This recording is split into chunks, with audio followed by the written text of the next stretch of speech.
Patriots, guys. I mean, 21-0. Like, oh, that's rough. 120 game streak that was. Absolutely crazy. And then we also had 2 huge injuries. You'll see all that. Let's get this thing rolling. We have a lot of games to get to. From the 22 on first down, Williams on the roll, directing traffic to the end zone. He throws it. It's DJ Moore, his second of the day. Chicago cashes in. Anybody who is in one-on-one situations. He kind of stumbles and he's intercepted. Picked off by Van Noy. And the handoff is, and Gilman is gonna score. Are we out of the playoffs? We are. Okay. To clarify, you said you would talk about quarterback next week. If you guys are eliminated today by what happens at 4 o'clock, is Sam Howell in consideration? We can be eliminated. Watch this rush. He goes outside, he slips underneath, and as soon as he goes to change direction right there. 16-yard touchdown pass, 1st and 10. Here comes the drive here by hand. The throw by Mahomes, incomplete. Flag thrown. Look at Mahomes is down. Smith-Schuster. He sure is. Watching it again. Hit by hand. Watch as he goes to the ground. It looks like that. Oh, he ends up running for it. Stays in. Wants to say anything about him. These are the types of drives that they can show everyone. Henderson bounces away, and Henderson is off to the races. Look at May. Does he have another one? He sprung it. He does. Touchdown. Goodbye. From the Giants 39. Fumble. Hey, loose. Giants have it. It's recovered by Carter. And then he laterals it back. This is Paulson and Debo. Rivers down the middle of the field, and it is intercepted. Deflected and picked off by Kobe Bryant.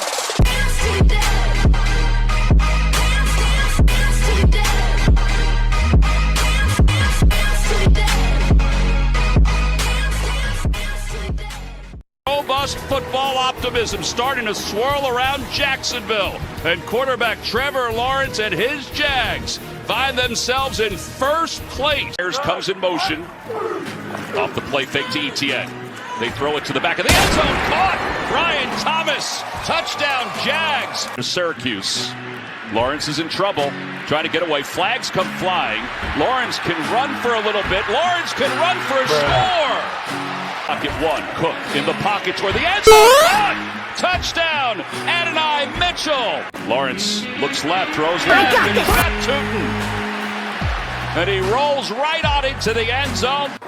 On 3rd down, Lawrence rolling the pocket, just throws it up for grabs, and it's caught inside the 20-yard line. Don't have a lot of time. Yeah, because they got a guy that has a big leg. Cook, his pass is nearly intercepted. Was it? Yes, it was. 2nd down. It trips to the bottom. He's looking for Etienne, and Etienne with the diving grab. Touchdown, Jaguars. So much with their tight ends. Off the play fake, Lawrence rolls the pocket. Pressure coming from the backside. Looking long. Pass is complete inside the 25. 2nd down and goal. Middle of the field. Pass is complete. Etienne into the end zone. Touchdown, Jaguars. 5. Pitch play going to Davis. And Davis breaks freeze inside the 15, the 10, 5, into the end zone. Etienne inside the 40, high stepping inside the 35, makes a man miss the 33, along the sidelines, into the end zone. Vision, there's Brown on the Jets sweep, and he fumbled the ball, and it's picked out of the air by the Jets. They play fake Cook. Here comes the pressure. He lofts it to the back of the end zone, intercepted. Ventrell Miller. Yeah, he was very good. I mean, every team he was on won by a lot. And Cook is picked off on the outside.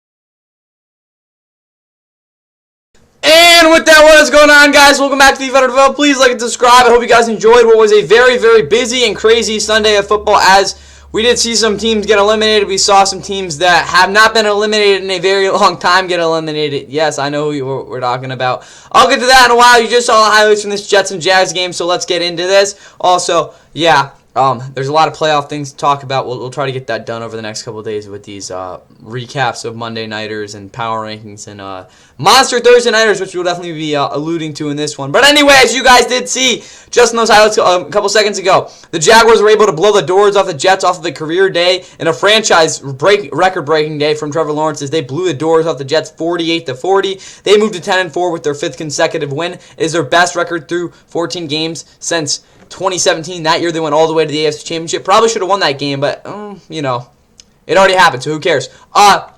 Next week for the Jags, they will be playing the this is not going to come really easily, is it? Let's just see. They're playing the Broncos in Denver. Jets at 3-11 are going to be they're going to be playing the Saints on the road, which should be a tank bowl for sure. But yeah, they didn't look great in this one. Anyways, though, for the Jets, takeaways I have for them.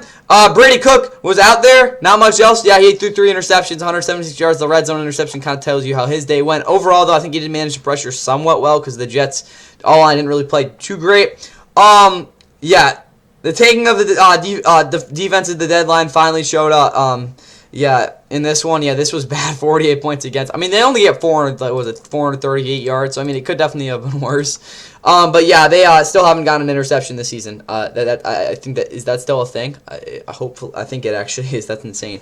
Isaiah Davis is fantasy ball knowledge. Yeah, if you start him, bro, he had like 20 points. So like, maybe more than that.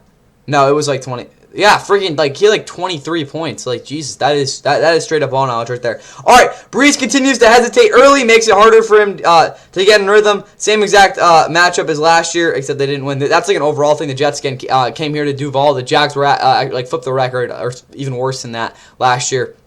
Again, and the Jets won that game. But anyway, back to that. Yeah, Breece Hall, again, I'm going to keep stressing this as long as he's the Jets starting running back. He has to improve on the hesitation thing because, again, this whole offensive line isn't going to be doing him a ton of favors here. All right, keep moving on here. Adonai Mitchell blossomed since, being picked up. He had a big-time day getting this one. Obviously, his 17-yard touchdown made a nice, not 17, it was like a 14-yarder. He had a big game. Isaiah Williams, I guess, is on this team. I don't know. I have no idea who this dude is. Like, I absolutely no idea. But he's catching passes now, I guess. John Mechie kind of had a quieter day, but still got open somewhat. 1-5 on the road this season. Yeah, their only win was that crazy game against Cincy. Youngins looked good on defense. Yeah, they had some energy. Again, they were bad, but like Malachi Moore looked pretty good. Where's the other guy? Dean Clark. I liked how he played Qantas Stiggers. I know he's a second-year guy, but he looked fine. I mean, they had some energy there in the secondary. Not in the secondary, on this defense. Were they good? No, but you know, whatever. What the heck? Tackling was awful. Needs to be fixed immediately if this culture is going to be set. Yeah, if you can't tackle guys, I mean, there's definitely defenses that have gone away with it, but like most of the time, yeah, it's not going to end well. We'll talk about the Browns in a little bit. It did not look good there either. All right, moving over to the Jags. Trev's best career game, and it's also his best stretch in a while. Again, he had 6 total touchdowns that broke a Jags franchise record. Yeah, that's what we'll say there. Even though he's played against bad defenses the past couple weeks, again, he's looked very, very good. Travis Etienne, he caught 3 touchdowns. Where is that? That is the most receiving. That's the first time since I'm not mistaken, 2022 when Samaje Perine did it against the Steelers. That game, Joe Burrow threw like 4 touchdowns, if I'm not mistaken, that game. Anyway, though, they're tired to talk about that. All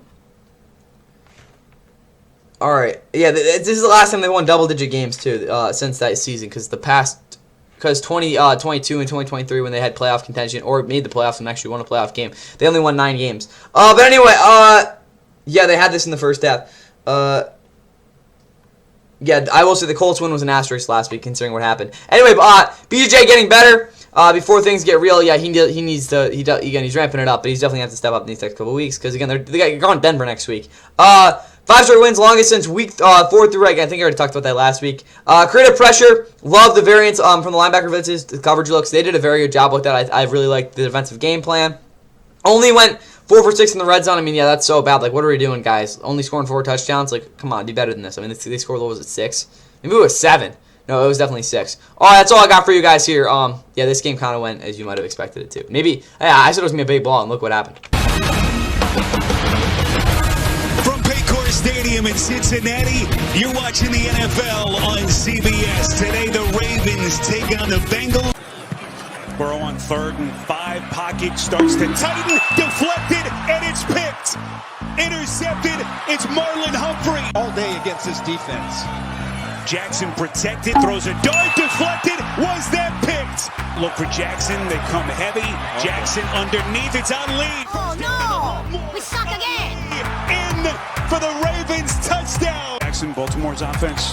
60-plus seconds, all 3 timeouts at their disposal. Jackson puts some air under it, and it is incomplete. Bengals bring 4. Jackson towards the end zone, and it is caught. Flowers for the Ravens touchdown. Ravens bring 4. Burrow up the seam towards the end zone, and incomplete. And dictate the game on your terms on offense. Jackson feeling the heat. That corner of the end zone, nearly caught. Burrow delivers, completes. Chase trying to break free.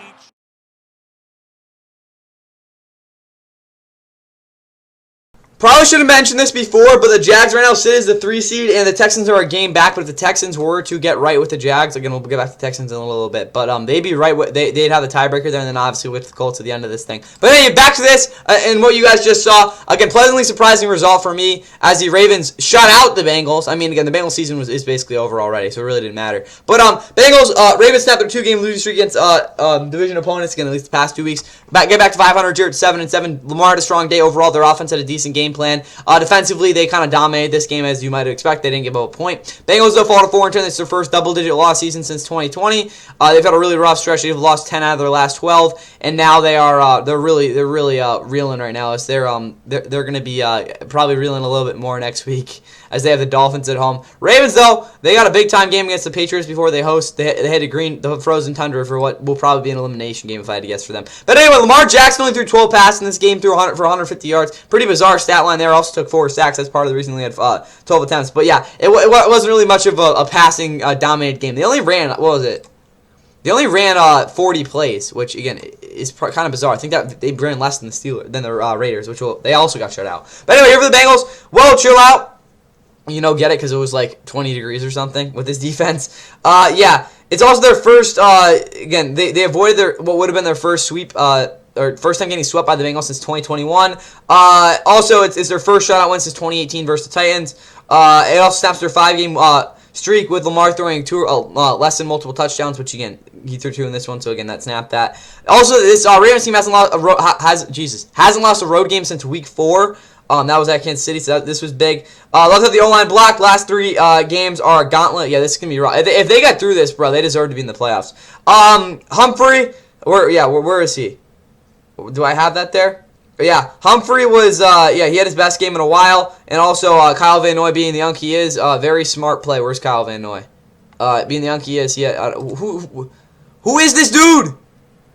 Who is this dude? CJ Okuye. I have no idea who the hell this dude is. But anyway, back to this for the Ravens. Yeah, Kyle Van Noy went off, again, with that interception, handed off to Alohi Gilman. But other than that, 84-yard touchdown is their longest pick 6 since 2019, if I'm not mistaken, which I think Marlon Humphrey had a long one versus Tom Brady or something. Who really knows?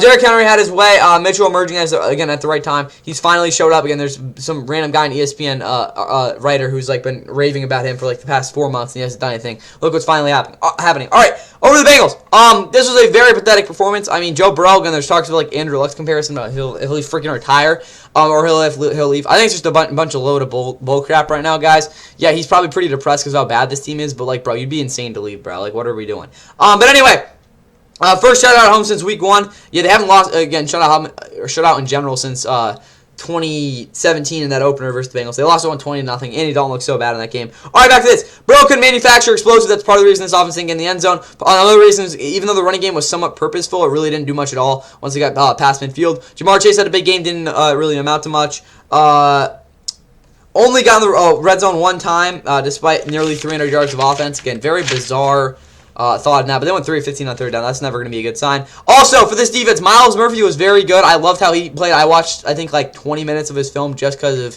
how shocked I was with how he played. He had 2 sacks. Yeah, this is really how it was. Again, they also couldn't keep the Baltimore secondary honest, and missed the playoffs for the 3rd straight year as they were officially eliminated at 4-10. This has been a very disappointing year. Another team that was disappointing we will talk about right now. Good afternoon from Kansas City, where it's 16 degrees. for the Los Angeles Chargers and the defending AFC champion Kansas City Chiefs. Rashard Smith is the back. Mahomes to the air. Second goal. Chase drives, scores! Touchdown! Patrick Mahomes. Idell is the back. Here comes the blitz by Edwards. Hit as he throws. Intercepted. And picked off on the play. Chilati. And Herbert to the air. Here comes Jones, and the pass caught. Harris caught the ball. Herbert. Here comes Karlaftis, and to the end zone. Caught. Touchdown. Grabbed on the play by Lambert Smith. Hard field goal for the lead. Decker. Perfect. 16-13 Chargers. Foley with the block, and here's the pass, and it was picked off. Henley got the ball. Dan Henley will take it the other way. And Pacheco remains the back, and Minshew to the air. And deep, and intercepted. It's picked off.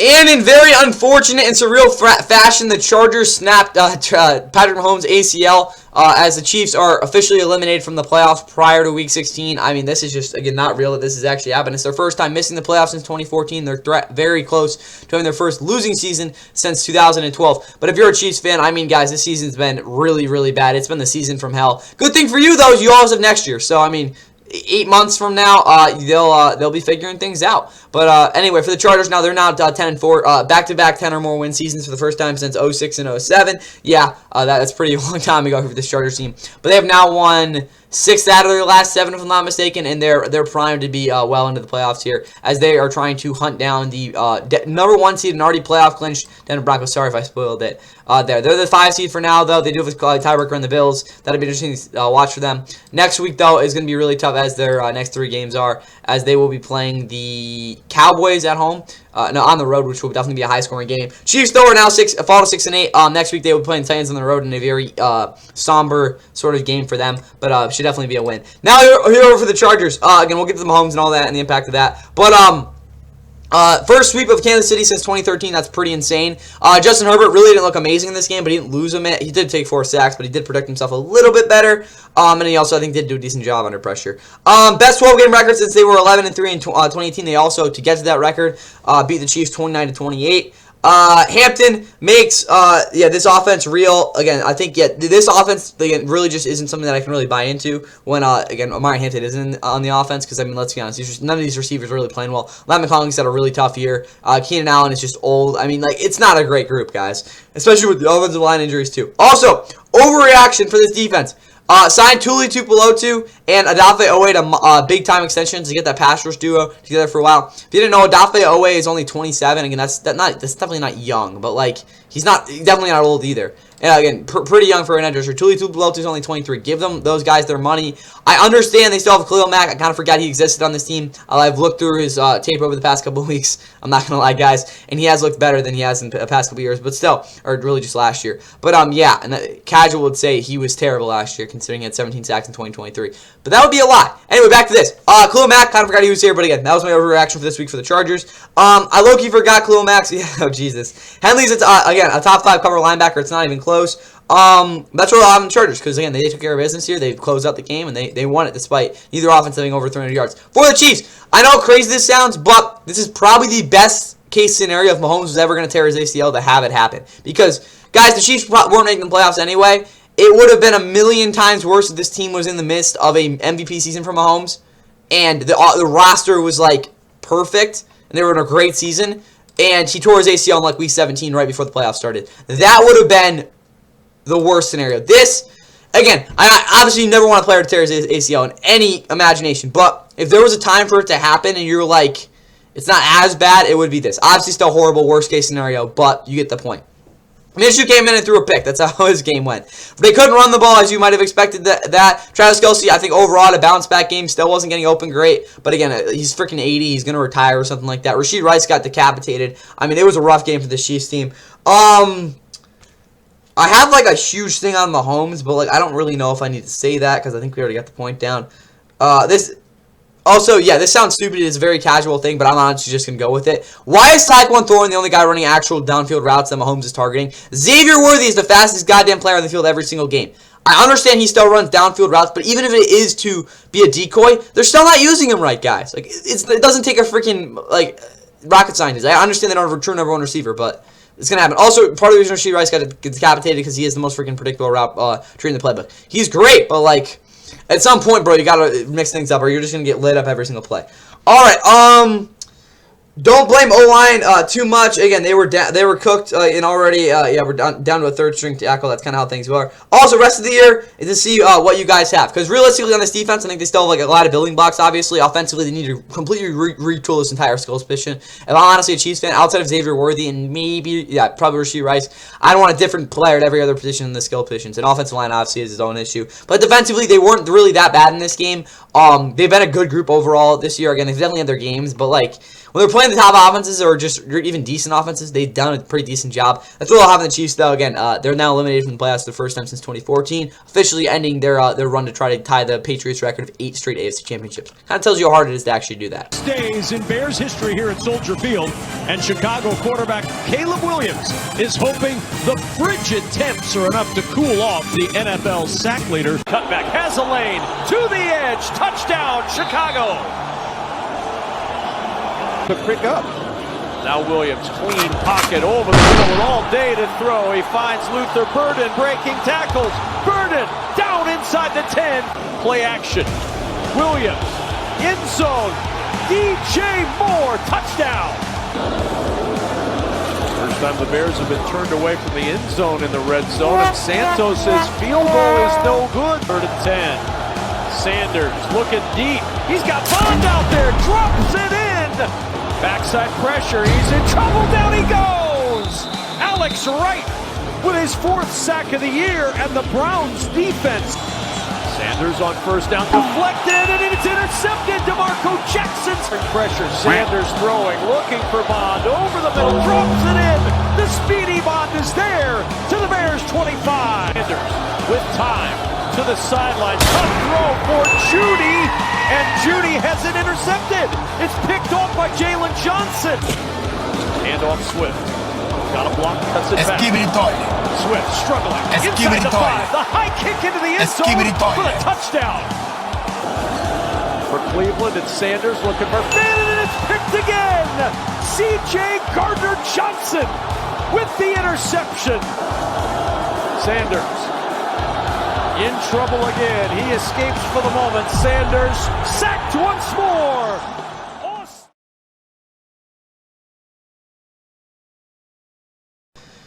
And in comfortable fashion for the Bears, they blow the doors off the Browns 31-3 in a very windy game. As the Bears get to double-digit wins for the first time since 2018, they are now the 2 seed in the playoff picture as they moved up from the 7 seed where the Packers now sit. They're just flipping flopping every week. As that sets up a first-place bout against a very injury-riddled Packers team on a short week on Saturday here at Soldier Field. For the Browns, though, they fall to 3-11, and their same incompetencies showed up in this one, despite Myles Garrett 1.5 sacks, putting him a full sack away from tying the record, a sack and a half away from breaking the record for most sacks in a season. He is well on his way to doing that. They next week will be hopefully sacking Josh Allen a lot. That's all I have on them, though. For the actual takeaways for the Browns, I think I have way more than I should talk about, but I'm actually not too much. Also, I think this was definitely their worst offensive game of the year. Quinshon Judkins couldn't get anything going, and when that happened, again, they were just completely stacked the box. Sure, couldn't hit the broadside of Barn. It wasn't completely his fault, though, because he did throw a dime to a Jerry Jeudy player who has been an absolute, again, scrub this season. Oh, yeah. Shadir wasn't even, bro, he was not having it in this cold weather. Only explosive came from Isaiah Bond, who had 2 big downfield plays. He can't run a route, though, to be honest with you guys. Schwarzenegger continues to push for Defensive Rookie of the Year. That's really the only other thing I have in the Browns. Nothing really happened that we didn't already know. Also, their tackling is almost as bad as the Jets in this one. All right, over to the Bears. Run game was solid, although they stacked the box with Monanga. I understand he had 3.0 yards per carry, but they figured it out. Haven't lost a home game since week 1. That was, again, the Vikings shenanigans game. Caleb was much more in sync with DJ Moore in this game. Obviously, DJ Moore 4 for 69 and 2 touchdowns. That's pretty nice. Again, on top of Caleb Williams being accurate in the cold weather. Good remedy that allowed O-line to play free. I don't know why I used remedy. I kind of just try to force that word. Again, really the best way to put it is that this offensive line functioned well in this game. 3 turnovers to extend lead to 30. Yeah, that's pretty crazy. They've forced 30 turnovers this year. Also, 4 sacks, got it done. This defense was dominant in this game overall. Not something I would, be honest, I was going to expect. Also, yeah. Fast start's a new thing. Again, they got up 14-0. Also, yeah, they went 3-4 in the red zone. I like this efficiency from the Bears. I'm very encouraged from what I saw. But honestly, guys, I don't know if they're going to be Green Bay on Saturday. But again, I'll tell you guys again how the Lions are looking right now. Not in terms of again their actual team, just how their standing is. The winner of that game is going to win the division, guys. I think it's pretty simple. Number 1 defense in the NFL here in Texas on display as Houston goes for its 6th straight win today, hosting the Arizona Cardinals. Stroud well protected, and there's Nico Collins. Into the end zone, an opening drive, Texan touchdown. Arizona, and throws the ball in the air, and the Texans have it. Out of the air, a special teams play from Dare Ogunbowale. Ball snapped directly into the end zone. What a sweet play for a touchdown. Brissett will have a moment. Throws, touchdown. Trey McBride. Ely Fairbairn. And this one, will that work? As he sets the throw, and for the end zone, intercepted. It's Kadari Lassiter. Nice move. Jawar Jordan hits at the 20. To the Texans. Stroud will get out of it. Throws on the move. Touchdown, Texans. In with Marquero. Brissett on target. And to the end zone. And in Trey McBride with a touchdown for the Cardinals. Set to the end zone. Turning around. Did he hang on? Michael Wilson. 3rd and goal. Stroud. End zone. Touchdown. Nico Collins.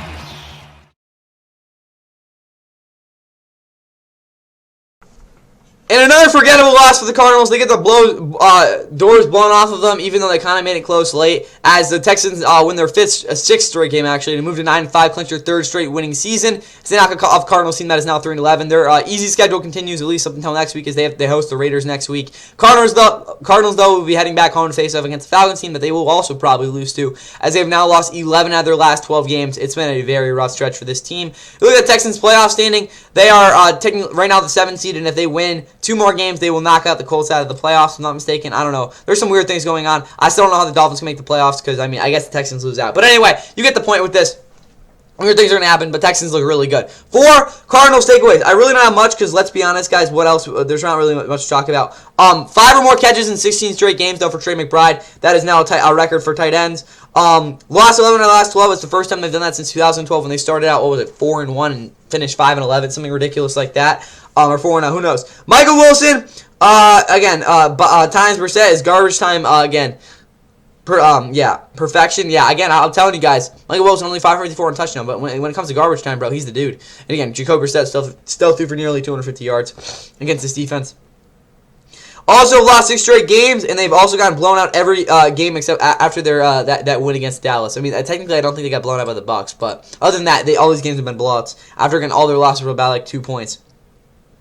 Pass protection wasn't too bad, but they got no idea how to get to the second level for the run game. Yeah, I think that is fair.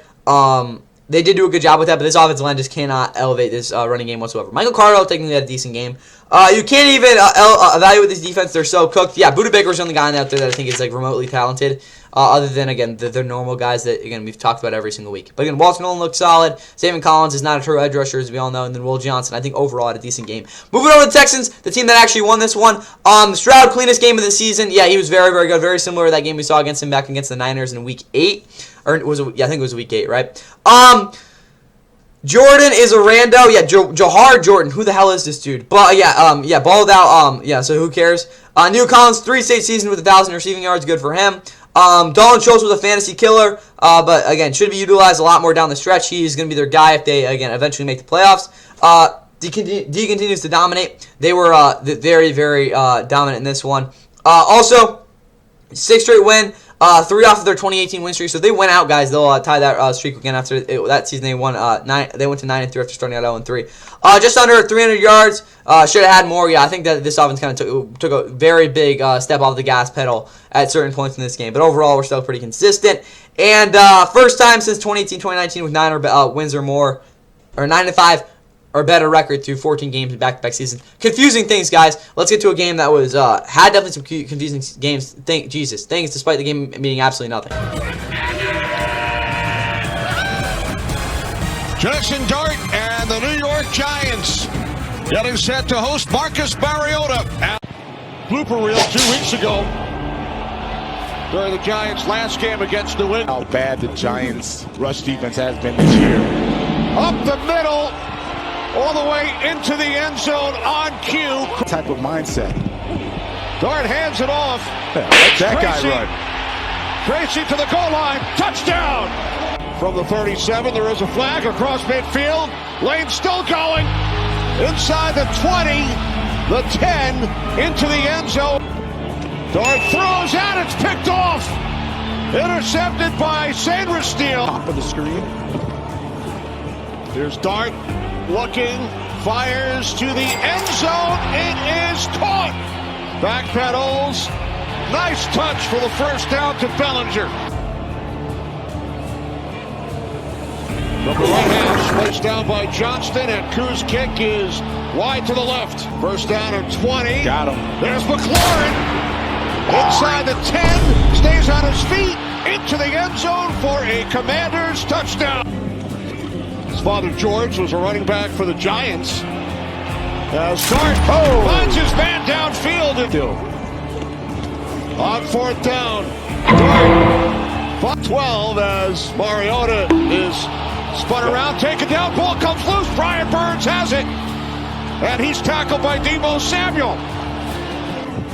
Dart under pressure, throws, end zone, touchdown, Wan'Dale Robinson.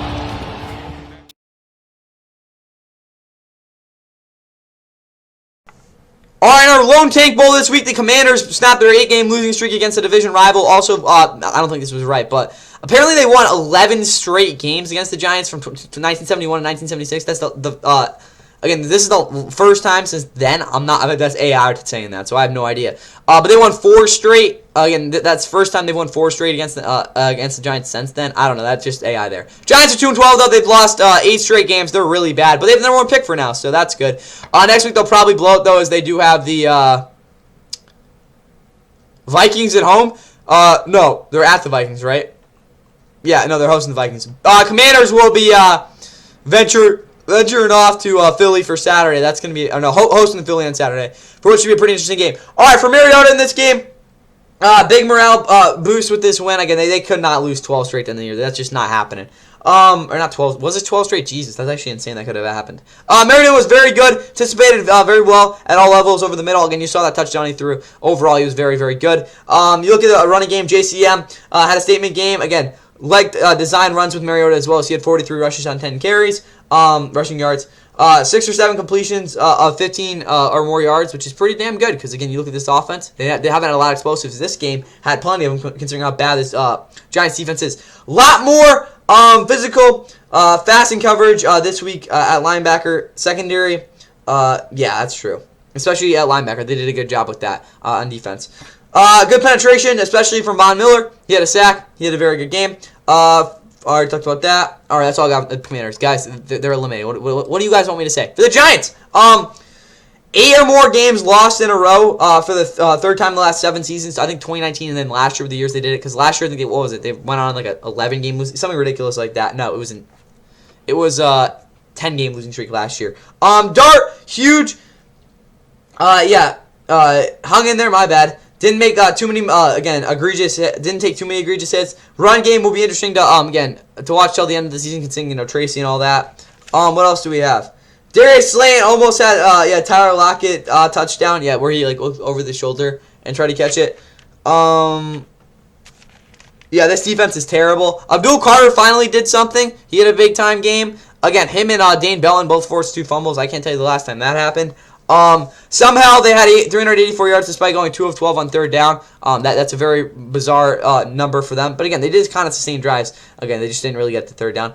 But anyway, they couldn't really extend drives when it came down to the red zone. They did go 3 of 4, but like, a little shaky. They would have won, though, if Younghoe Koo actually knew how to kick. But anyway, that's all I got for this game. Now we go over to a game that really was the shortest, literally the shortest game of the entire season. The snow not keeping these folks away as Kenny Pickett and the Raiders come to town to take on the defending champion, Jalen Hurts and the Philadelphia Eagles. Second and goal. Shovel pass, Dallas Goedert. How do you like that, Greg Olson? A little shovel to the tight end for the day's first score. Very successful 30th on fourth down. Arm is hit as he threw, and it's incomplete. Today, play action pass to begin this drive, and a deep shot. Smith, perfect throw from Hurts. Inside the 3. Barkley, in, touchdown Eagles. In on 3rd and 3. Pickett's given time. He gets picked off by Zach Braun. So fun. Shovel pass. We got a touchdown on this today. Make it 2. Dallas Goedert high stepping in. Hurts delivers. Brown touchdown.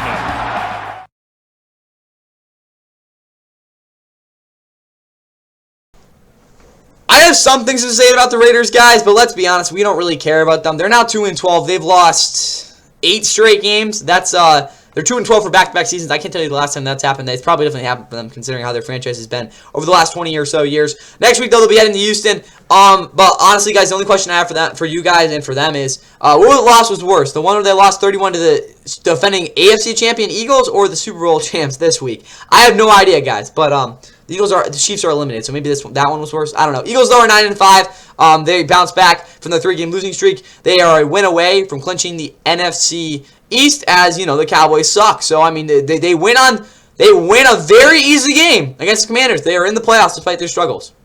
Yeah, but anyway, for them, the Commanders on Saturday. That's about it for them. Kenny Pickett somehow threw 25 passes for 64 yards. I didn't know that was possible. He also took 4 sacks. There's other things to talk about that I don't want to really care about. Their defense overall actually kind of showed up. But for Jalen Hurts and this Eagles team, Hurts responded, but again, it was against the Raiders, so who really cares? Saquon just can't work with no yards created by the offensive line. That is true. Bigsby, I would like to see. I'm not going to say, like, obviously take 17 carries every week, but there's games where, again, you're winning by a lot. Commanders games.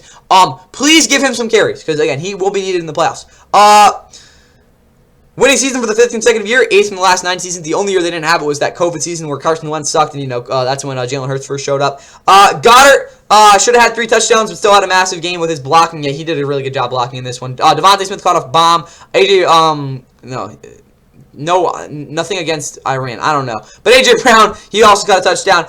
Brandon Graham, salute to Phillip Rivers with the 2 sacks. Oldest in Eagles history with a sack. Again, the fact he had 2 is ridiculous. I don't even think he won, but still, hey, he did his thing. 10 of 13 on third down will be how they're successful in the next 3 weeks. We'll actually extend probably past this game. No, because of how bad the Raiders' defense is. But, again, the Raiders didn't have the ball. They had 42 plays. Somehow, again, who is it? The freaking Ravens had less. But weird games happen, guys. This game definitely wasn't that. The Eagles just completely dominated. It was the shortest game of the season.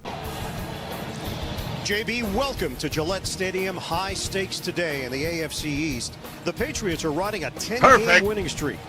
Second-year quarterback. Motion man is Diggs, the former Bill. May up top. Perfect. Extending out. Wow. And tremendous grab. Oh, it's an option. And May cuts to the outside for the touchdown. Shotgun. May. He's going to run. Second score of the day. Drake May on the ground. You do, or I do. You walked in with no shirt today. That's true. Henderson. He's going the distance. And he's gone. Allen will throw. Catch made by Cook. And he waltzes in for the touchdown. Allen fake the handoff, the roll and toss. Open man. Knox. Touchdown. Bills. Handoff. Cook trying to extend it. He got right to the goal line. May. Deep ball. Taking a shot downfield. What an effort by White. From the gun. Deep drop. Allen. Hooks a pass. And it's a battle with Allen. steps up. He's got room in front of him. Pulls the trigger. End zone. Touchdown. A bullet. On a give. Cook slices through. And he takes it in for the touchdown. Down. May steps up. May buys time. It's deflected. Incomplete. And they turned it over on downs. 3 yards. Hand it. Johnson. He slips through for the first down.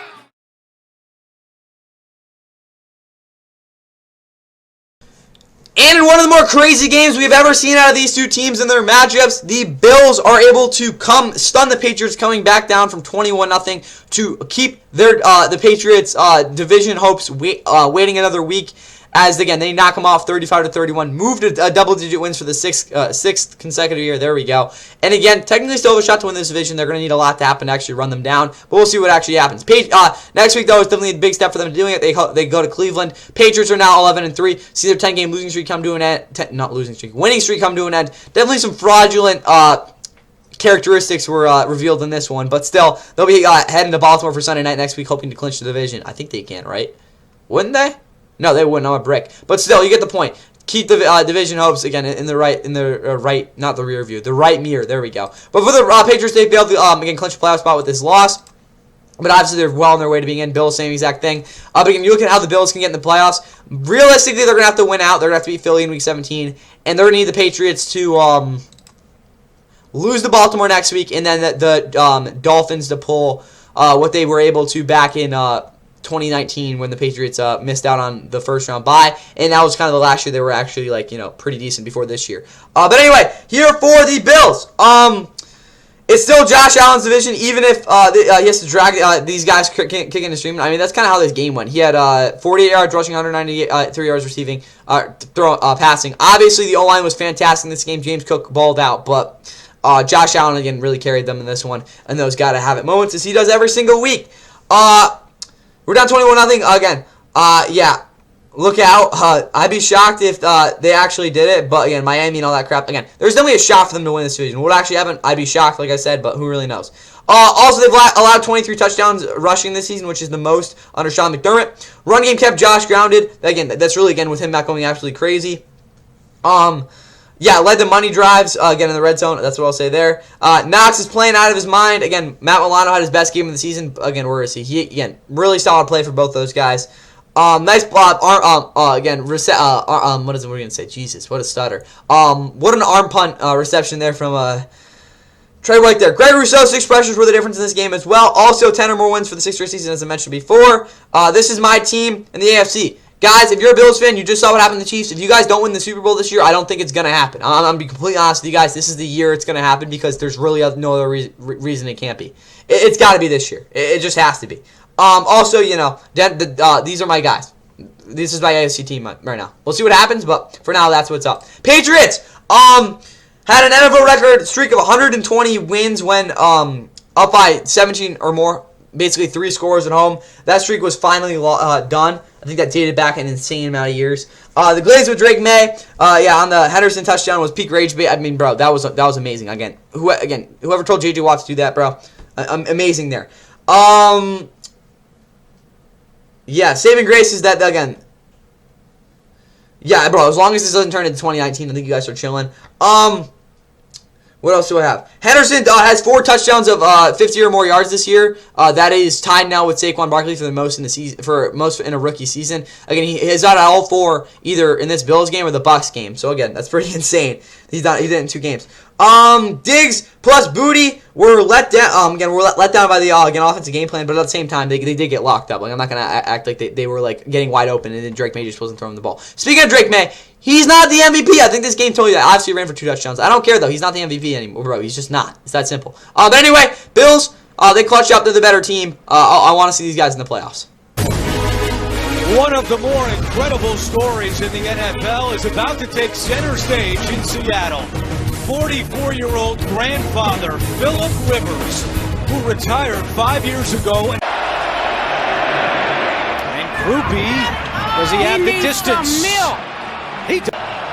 Rivers, and he's got a man. Touchdown! That's Josh Downs! And that's Philip Rivers with a touchdown pass.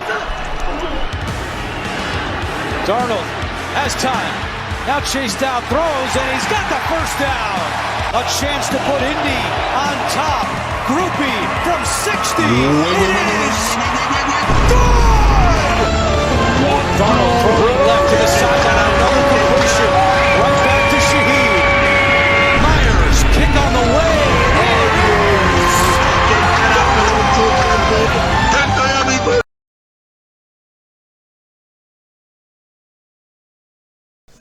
And one of the more wild storylines this NFL season, we got to see Philip Rivers go up against, in his first game in 5 years, go into Seattle and nearly knock them off, as Seattle, on top of 6 field goals, were able to put themselves in a position to take hold of the NFC West on Thursday night, as they will be hosting the Rams in what will, again, I'll tell you, will decide, probably, most likely, there we go, decide the division. But anyway, probably we're looking ahead to that as their offense in the end zone in this game. Colts, though, giving them all they can handle as they fall to 8-6. They're really in a really tough spot to actually make the playoffs. Will they? Who knows? Maybe they pull something off here. But this game was definitely, again, the kind of last straw on those hopes. They do host the Niners next week, and I hope they upset, though. So, Philip Rivers, maybe, again, that pass you threw downfield kind of extends a little bit farther into a wide open receiver's arms for a catch or something. I don't know, guys. Philip Rivers' pick on the last play was kind of tough to watch. But anyway, for the Colts, probably the perfect game plan you could have, again, mustered up there. Man, honestly, why didn't they just win, bro? That would have been better. Also, this is the best defensive performance of this year by far. They were absolutely phenomenal. This secondary, I think, at the very least, is a top 5 group in terms of talent. You saw Nick Cross, phenomenal game. Cam Bynum was great. You also obviously have Kenny Moore. Again, I didn't see, Sauce Gardner didn't play, but when this secondary is healthy, bro, they're something to watch there. Ran the ball well, showed the Rams what they've got to do against Seattle. I think that's pretty fair. Again, you look at how they neutralized this game. Again, I understand they didn't completely control the clock, but again, being somewhat efficient on third down, again, getting the scores in the red zone when you were able to. I think that was the big thing here, even though they only had, again, 215 yards. Again, the whole conversation is Philip Rivers can't throw the ball downfield. Very limited offense. Yes, but if he's hyper efficient, they can work with it. You saw in this game a lot of short passes. He didn't really take an actual sack. That's what you need out of him. He ran the offense well. I understand he can't really do much, but it's better than what you had before for sure. Or better than nothing there.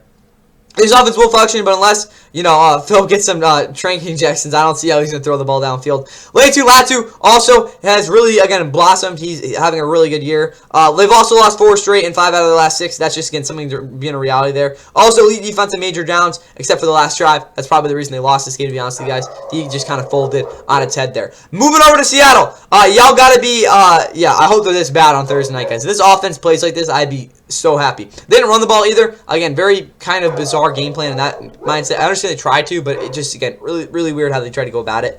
Ties 2019 for their best 14-game record since 2014 at 11-3. That 2014 season, if I'm not mistaken. Yeah, that was the why didn't you pass it?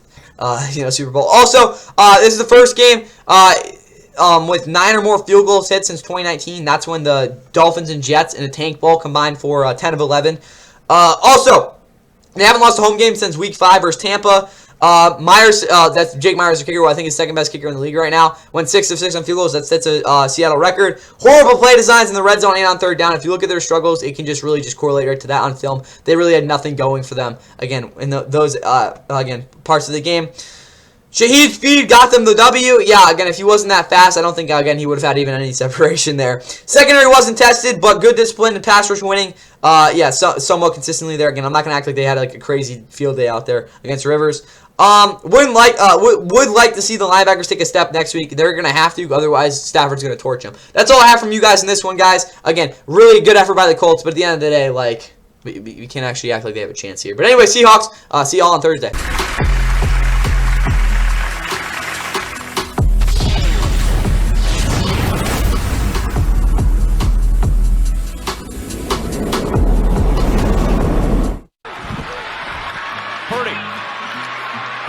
And throws, and it is caught for the touchdown by Jennings. Can they do it again, or is it McCaffrey? It's McCaffrey. Empty set for Ward. He's got time, got a man downfield. It's caught by Helm, who fumbled the ball momentarily, but as have these receivers. Slide from 50, and this really makes that incompletion. For Christian McCaffrey, you're in trouble. It ends up being a 14-yard gain. Purdy sets up, deep shot down the middle, he's got Pearsall. Like, they really wanted to get him going. Purdy scrambling, throwing, end zone. Jennings, he is in again. Purdy maneuvering, jumps, throws, touchdown. It's Kittle. And it's Cam Ward gets the ball at the plus 45. And takes a deep shot downfield. He was out there. Cam Ward on the scramble. Throwback Simmons. His second career touchdown. Touchdown this season. It'll be a handoff for Pollard, and he rumbles in for the touchdown. And if you're asking why I held out on the Seahawks, it's because the Niners just played. Anyway, guys, as you just saw, the Niners were able to knock off the Titans in pretty stress-free fashion. Even though they get 14 points in this fourth quarter, they were able to close this one out and win it 37-24. It looked very similar to that Lions win against the Cincinnati back in Week 5. It's way back, but I just wanted to mention because that's kind of how this game went. But they're now 10-4. They've won double-digit games for the first time since what was my stat on that? Double-digit wins in, we'll get to that one. No. Fifth out of the last 7 seasons. Pretty crazy. Back to the Titans, though. They're not 2-12. The worst record through 14 games in a really long time. But next week they'll lose to the Chiefs probably. But anyway, Jeffrey Simmons, first player since J.J. Watt in 2014 to catch a touchdown as a defensive lineman. Where is he? And also forced a fumble. So that's pretty good. That's pretty cool. He had a big game. But anyway, anything else to have on Titans? Cam, good anticipation throughout, but didn't do crap downfield or out to the numbers. Yeah, it was early in the game. That was definitely an issue. Again, he had a big throw to Gunnar Helm downfield later, but like, how much does that really matter? I don't think. Did I show the Van Jefferson highlight? Maybe I did. I would like to see Pollard a lot more, but who cares? Yeah, honestly, guys, this team sucks. Like, again, 14 carries, 104 yards, cool, but like, really cares. Diaz trash. Where's pass rush? Yeah, they're really bad. It kind of shifted a little bit, but it looks like they're cooked. Cedric Gray showed promise. Yeah, he had a decent game, and even though he's pretty bad in coverage. Also got over 300 yards, 2-3 in the red zone. Does show some improvement. Anything is good at this point. Now, over for the Niners. This offense is playoff ready. I think that is fair to say. Again, I understand it was against the Titans defense, but they're looking a lot better and a lot more sharp, which, again, is what you want to see right now. 10 or more wins for the fit. Yeah, I talked about that. Pearsall showed up. Let's see, again, this the next couple weeks. And Kittle's having a stretch, again, but the blocking blocked really, really well as well. Yeah, he's having himself, again, a really good stretch here. Jennings is their most reliable wide receiver. That's going to have to change, or it's not going to change. And again, we'll see how this plays out in the next 3 weeks because he's really the only guy getting open consistently. Obviously, Ricky Pearsall, big game, but again, right now you can't really completely rely on him. And also, secondary didn't do great zone awareness. Needs to be more consistent and better from Deommodore Lenoir and Jair Brown. But other than that, for the this game, guys, again, it was kind of what we expected it to go. But if you're a Niners fan, a little bit of concerns. And overall, for the playoff picture, you guys with the 16 right now, you're looking to jump either the Seahawks or Rams for the 5 seed if you're able to, again, catch some and wins. Probably will happen after this next week. They obviously still have a game against Seattle, so we'll see how that plays out in Week 18. That's all I have from this one. Little did we know when the Saints upset the Panthers in Week 10 that the next time they met, Carolina would be in first place. They'll motion Tremble. Hand it for Dowdle, changing direction, trying to break down the door. Rico Dowdle is in. The 5, they're 2 for 7 this year. Neal hunting the end zone, touchdown against the Rams.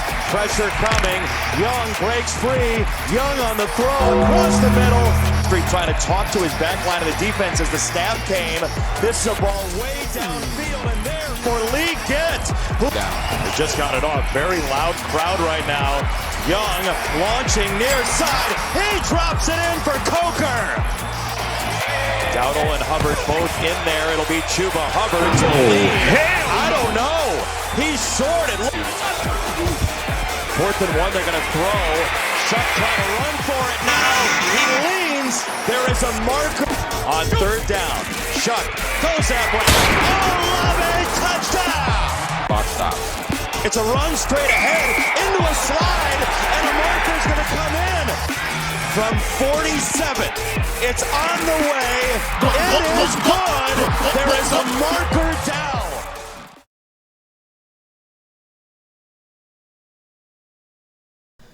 What'd you know? I called it, guys. as the Panthers blow their opportunity to clinch the division next week at home, and again, versus the Bucks as they blow this one 20-17 with a fourth quarter collapse to the Saints. I told y'all, I don't think this team, I think this team can beat anyone when they're home, but when they have to do anything else, it's going to be a little bit of a mystery as they fall to 7-7. And now will lose their 12th straight as a favorite, right? Something insane like that. But they're now back to 500. They'll be hosting the Bucks next week in a battle for first place. Saints now are falling to 4-10, or not? They moved to 4-10. Yeah, their draft position is taking a hit, but who really cares, guys? They need anything they can get right now, as they'll be playing the Jets at home next week, trying to pick up another W and maybe, you know, finishing 6-11 or something. Is that realistic? Hell, maybe they finish freaking 7-10. Again, pretty record for the Saints, ending the season on a decent run there. But for the Panthers, they fall to 7-7. Jesus, they fall to 7-7 as I mentioned. They are eliminated. No, they're technically not eliminated from wild card contention like the Cowboys are, but I would be shocked if they actually did it. Back to here with the Panthers here. We look at them. Bryce Young, 15 of 24, 163 yards, threw a touchdown. He did okay, I guess. But like realistically, guys, he just didn't do enough. Yeah, what do I say about this? But honestly, guys, I'm gonna be honest with you guys. The Panthers get a home game in the playoffs. They beat the Bucks these next 2 times. They will be in the divisional round. I don't know who they'll play. It's scary if the Rams can't freaking take care of business in the NFC West. But that matchup, whoever plays the Panthers, I'm telling you, they're gonna lose. Bryce Young pooped his pants. Anyway, he does have a top 5 deep ball with no support to it because none of these guys can make plays. Jalen Coker with a good touchdown. Leggett kind of got locked up in, as well as Ted McMillan. Run game struggles persisted again through half of this game. That's not going to be good for them. Pass rush stepped up, but to no avail. Again, as the Saints ran bully ball on them. This offensive line can't get moved by a subpar, inconsistent New Orleans defensive line. Again, not to mention ignoring, again, Demario Davis. I don't know what the hell they're doing with that, but again, I really have no idea why Demario Davis was put in very easy situations by the Panthers. Very bizarre. Moving over to the Saints. Way to be tough. Sweeps the Panthers for the second time in the last 3 years. 3-2. Again, they've won 3 out of their last 5 after they started 1-8. Shook has that dog in him. He obviously made some big time runs there at the end of the game to get them. That went obviously the Lathan Ransom play being the biggest one. But overall, he threw 270 yards. He made those big plays. Again, big time throws. That's what I was looking for there. But anyway, O-line couldn't hold up. More of a failure as a group than anything. Again, to influence the defensive line's reaction off the snap. Again, when you can't run the ball, it's kind of hard for Shook to be able to do a lot. That's why he took 5 sacks and also to get like 12 pressure. So they actually correlated there. Olave was won every run at the top. Again, he also tossed Chase Young. That was freaking hilarious. Chase Young had a solid has a solid second move. Again, watch that there again as they play spoiler the next couple of weeks. Also, they're 3-2 in the division. They play the Falcons in Week 18, so it'd be pretty fun if they again finish with the winning record there. Also, big time on third down. Need a run game though. I'm gonna keep mentioning that, guys. The Saints team will not be looking too out until that again really changes. But anyway, 6-11 third down was big time for them. All I got from here in the Saints upset. I hope you guys did enjoy this one because I think it was pretty fun to watch. Now let's get to our big boy games, at least for the next 2. A massively important matchup in the Mile High City on a mild 60-degree day in Denver as the Green Bay Packers and the Denver Broncos. To Tony and the give to Harvey, and he's got it.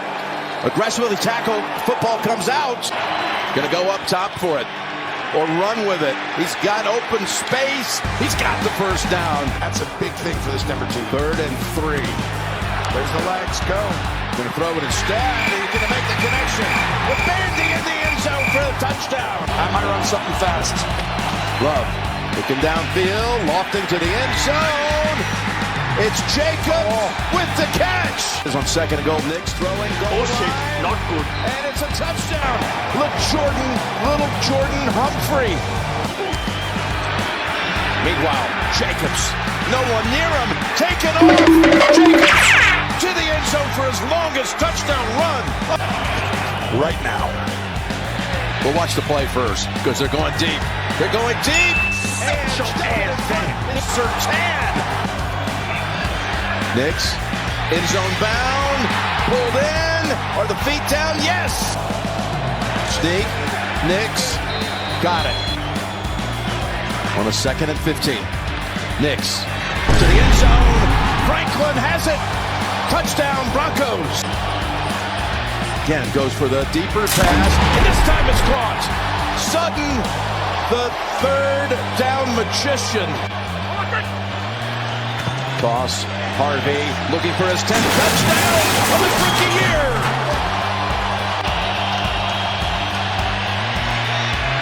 Across the middle, intercepted. It's Moss. Here they go. Nix fires it. Knocked down, incomplete. Packers have got to have it. Not going to get a pass away. The orange rush. They're trying to draw him off sides. I can't believe it. No, here it is, the handoff. Do it. And they're able to stop Prentice. Love. Steps up, throws, nothing there.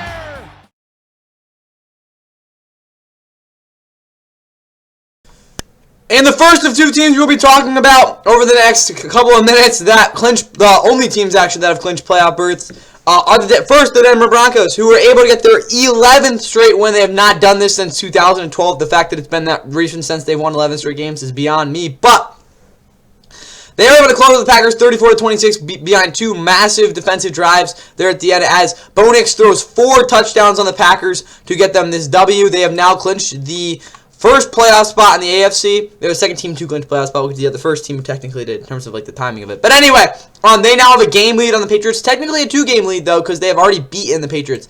But don't forget, the Broncos fall to the Jaguars next week, who they're playing. There's a chance the Chargers could overtake them in the division, considering, yes, I understand the Chargers still have the Texans to play, but in Week 18, Chargers-Broncos, I hope that is for the division. That would be pretty sick. But other than that, for the Packers, they had a lot of bad things happen beyond just this loss. Again, it's a tough loss, you know that, but they lost a couple of key players. We'll definitely get to them as they fall to 9-4-1, seeing their 4-game winning streak, come to an end. They will be playing in Chicago on Saturday for the division lead, which they do not have right now because they lost. So yeah, they're the 7th seed right now. They dropped from the 2 to the 7 as the Bears dropped from the 1 to the 7 last week. But with that, if you're a Packers fan, basically you guys got to win out. It's not going to be very easy though. You look at this team's schedule; it's pretty tough. You guys see again in Minnesota, and the season isn't again. It's probably a better game than a lot of other teams have, but in Chicago hosting the Ravens, those are going to be some really tough games.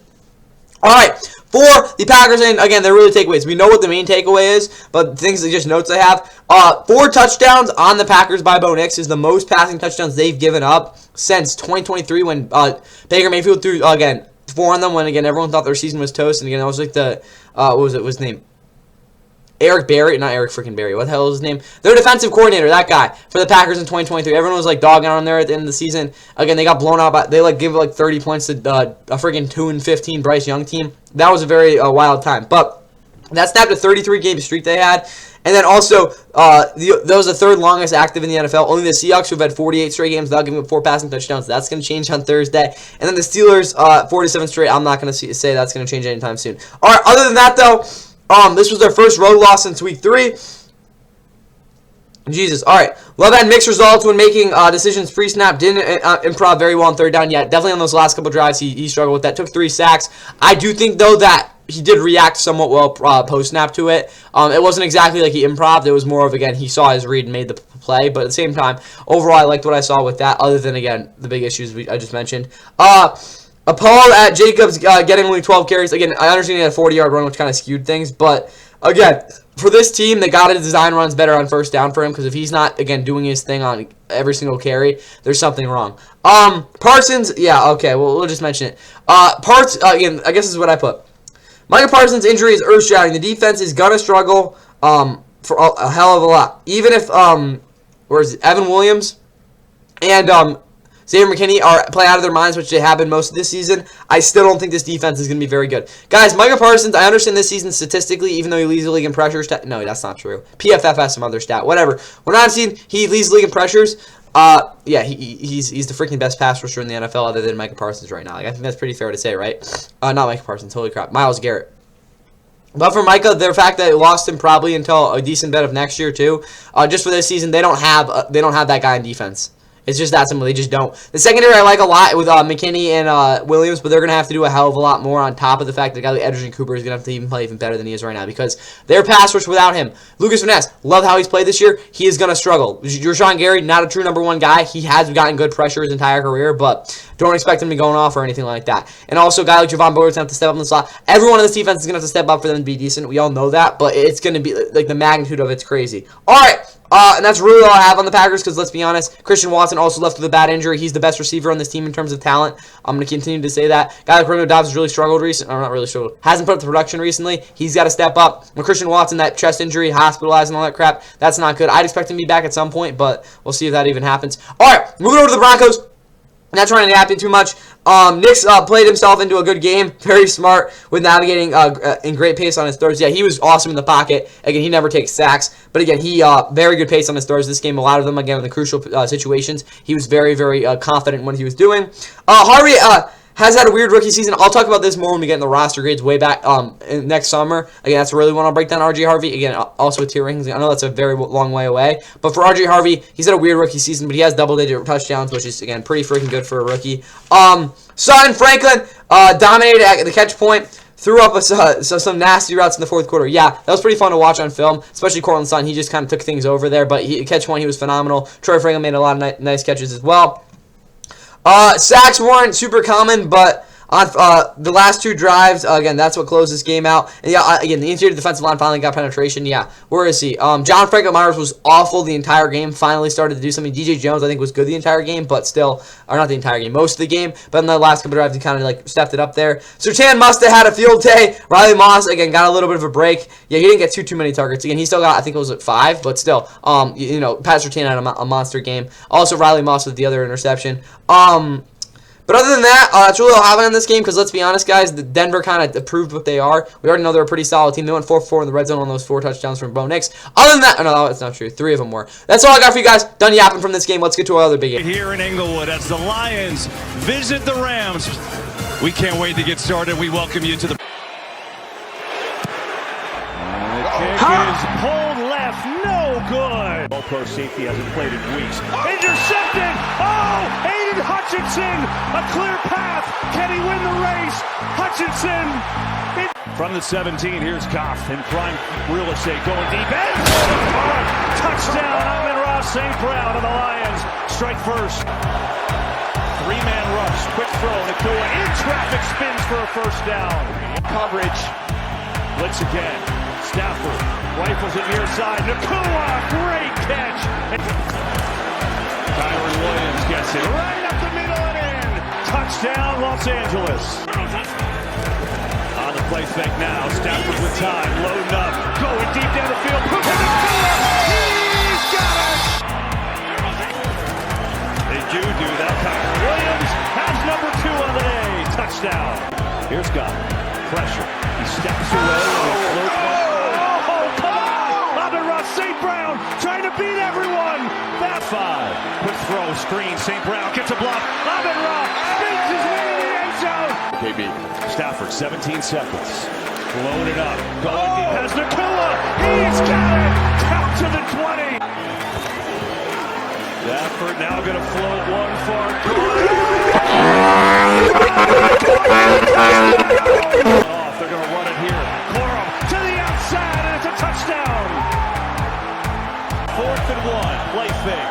Goff throws for a first down, and they stay alive. Continues this for a long time. That's the type of player he is. Stafford in trouble, stands up, delivers a strike, and it's, what, did he catch that? 4:55 to go. Stafford looking for more. That's Hutchinson. He's in! Touchdown, LA! Look at this, they got David Montgomery in a Wildcat situation here. They are going to run it. Montgomery is in! Wow, it was a really patient run.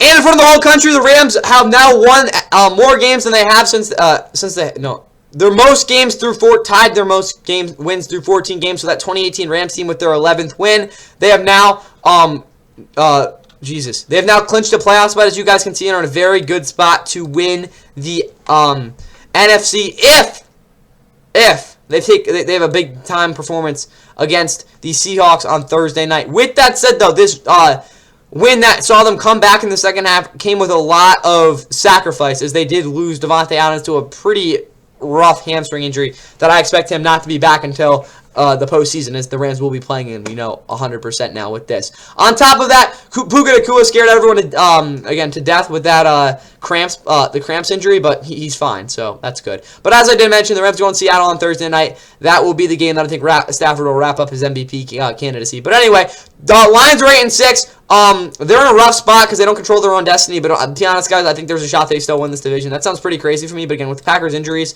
and the fact they still play the Bears, and if the Bears lose to the Packers, which again kind of weirds things out. But weirding things out. There we go. But guys, don't get it again messed up. The Lions still have a good shot. And honestly, guys, I think that this is the biggest takeaway I had from this game. If you're a Lions fan thinking this team deserves to be in the playoffs, if you guys win these next 3 games, that's basically like a playoff stretch. I understand the freaking Vikings aren't really that team, but that would be a stretch you'd look at in the playoffs. Like, we need to win 3 straight games. That is what, again, in the playoffs, you're going to have to do that. So, if you're deserving enough, to go out and do that. They again, starts next week with the Steelers in front of the whole country. I'll be very interested to see what they do. For offensively for this Lions, biggest things I had for them was run game got taken out, but it's still, again, indirectly contributed to monster days by the top 2 wide receivers. Yeah, I'm not going to lie, guys. Amon-Ra St. Brown, half his yards were manufactured off this running game being threatening. The Rams just weren't going to let them run the ball. And again, a lot of those outside zone concepts they like a lot just weren't there. So Amon-Ra St. Brown got a lot of exposure off of that because, again, opened things up. And you also had Jameson Williams, who just, quite honestly, just destroyed the Rams. I don't know what the hell they were doing on the, again, outside leverage with Kobe Durant. Even if Kobe Durant was the fast player in the league, that's, again, they're not covering that crap. Like, what are we doing? Where the hell is the safety help? But anyway, back to this. And now we go over to Aiden Hutchinson. 5 interceptions in his career, are tied for the most by a defensive lineman in Lions history. I don't know if there's some random, not random. He was actually a pretty good player. I forgot what his name was. But anyway, tied for the most picks by a defensive lineman in Lions history. Defense got destroyed. Most losses since 2022 as well. They had 5 in 2023, but they haven't again lost 6 since they lost 8 3 years ago. All right. Now, okay, we already talked about that. And realistically, that's all I have in the Lions because the secondary is kind of atrocious right now. It's really bad. Again, they're so banged up, but it's rough watching. Again, TJ Reed's really the best guy out there, and obviously, Terry Arnold didn't even play. Right? Am I going crazy on that? I will say they got some pressure, not a ton, but they got some pressure. Now for the Rams, Colby Parkinson should be getting the refs, they get the refs some dinner there on that touchdown. I don't know. The second one was good, but yeah, that first one was a little shady there. Stafford was on point in the 4th quarter because the game was a shootout. The run game got lost in helping them move the ball. That is true. The running game is it's so good right now. Like, there's no other way to put it. They just run the ball at will. The Lions, who had a decent run defense all year, it just wasn't working. Puka sets a career high in receiving yards. Yeah, the Adams injury. But yeah, that's what I'll say on that. Also, they clinched this is how the Rams can clinch the NFC West. I don't think it's up here, but if they win 2 straight, so if they beat the Seahawks and then they go to Atlanta on Monday night to close out Week 17 and win that'll be 2 wins. They win their next 2 games, they get to 13-3, and if the Niners lose, they're in. Niners lose one of their next 2 games. They have the Bears, I think, at home in Week 17. They have the Colts next week on Monday night, which again could be interesting. But I'm all ears on that Colts team next week. O-line stepped up. I think they did do a decent job again. There were definitely some plays where, again, certain guys got exposed, but they did do a decent job. Outside the first drive Devontae obviously got injured, but when he was out there, outside the first drive, kind of was quiet. Again, probably would have caught a touchdown there if he didn't tear his hamstring. Ty's best, I talked about that. Pressure wasn't great, but Stewart came to play, yeah. Josiah Stewart, the Rams edge rusher, kind of closed things out for them, but obviously, Jared Verse had one of his worst games of the year. Brian Young kind of wasn't too productive. Also, I already talked about the Kobe Durant thing. It's also the first time since 1950 that the Rams have had over 500 yards and 40 or more points in back-to-back games. That's definitely off because there's no way Greatest Show on Turf didn't do that, but who really knows with that. That's all I got from here. Let's close this thing out with Sunday night. 37 degrees. It's cold outside for December in Arlington, Texas.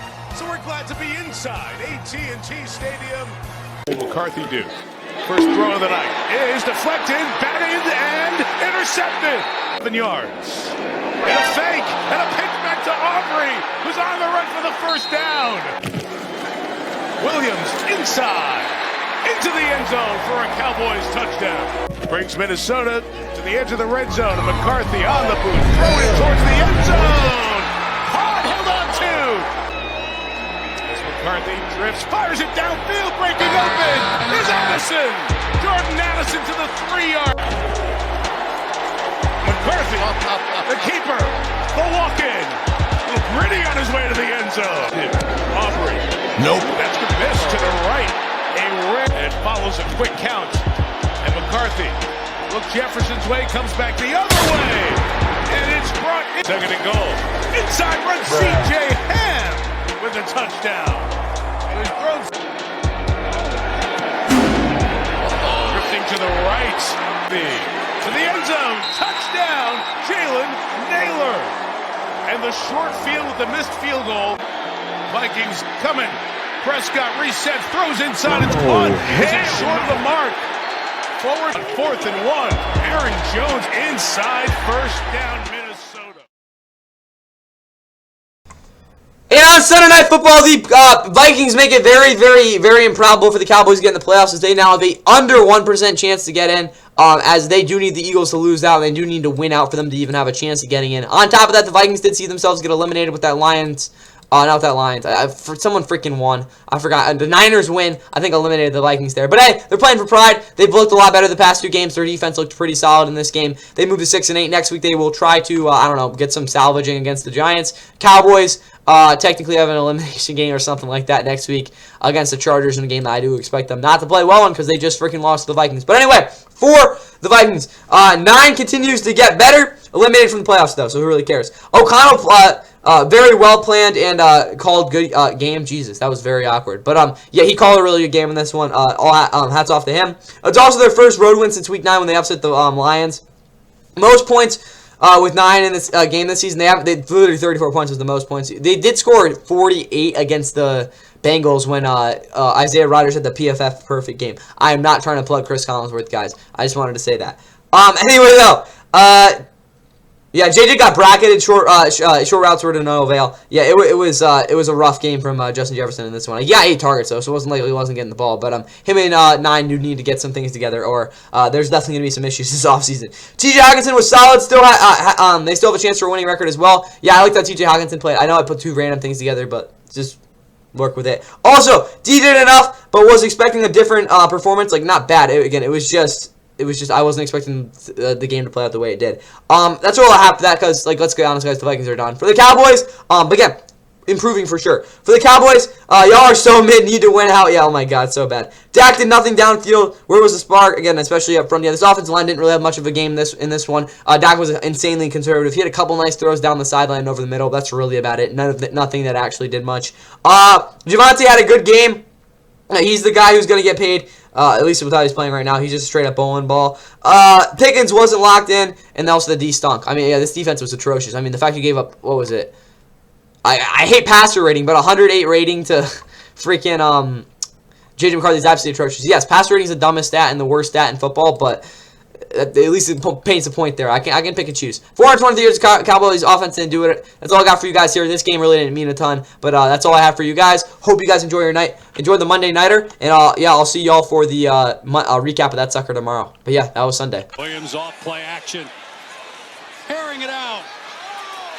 And it's caught for a touchdown by Quentin Moore.